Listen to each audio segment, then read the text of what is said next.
बड़े हो गए, कहने लगे लखनलाल, महाराज आप ये बताइए कि आपको दिक्कत क्या है,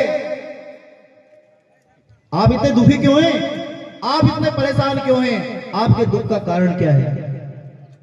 परशुराम जी ने मन में सोचा, लो इनको यही नहीं पता कि हमारे दुख का कारण क्या है। अरे शिव धनुष टूटा पड़ा है, हम चिल्ला कर कह चुके हैं कि किसने ये धनुष तोड़ा, और ये बच्चा हमसे पूछता है कि आपको क्या दुख है। अरे मूर्ख, तुझे पता नहीं है ये भगवान शिव का धनुष किसी ने तोड़ डाला है, और इसलिए मैं दुखी हूं, इसलिए मैं क्रोधित हूं।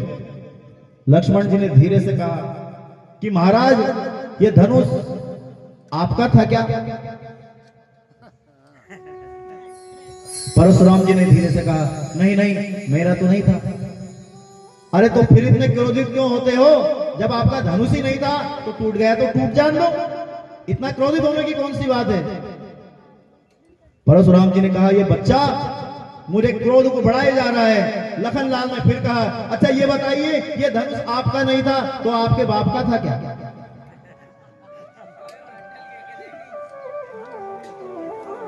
अरे इसी चीज पर आदमी को क्रोध आता है, या तो खुद की चीज का कोई नुकसान कर दे या पिताजी की। परशुराम जी ने धीरे से कहा, ये हमारे पिताजी का भी नहीं था।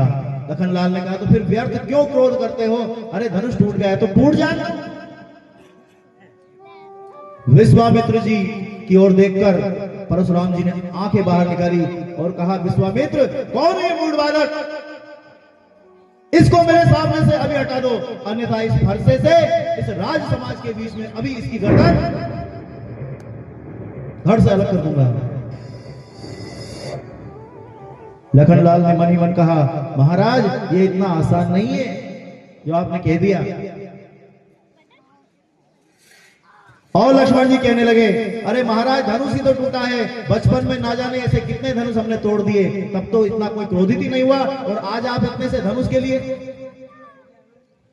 तब तो क्रोध का पारा और ऊपर चढ़ गया, और परशुराम जी कहने लगे, अरे मूढ़, तू इस शिव के धनुष को साधारण धनुष से इसकी तुलना करता है, ये कोई छोटा मोटा धनुष है क्या।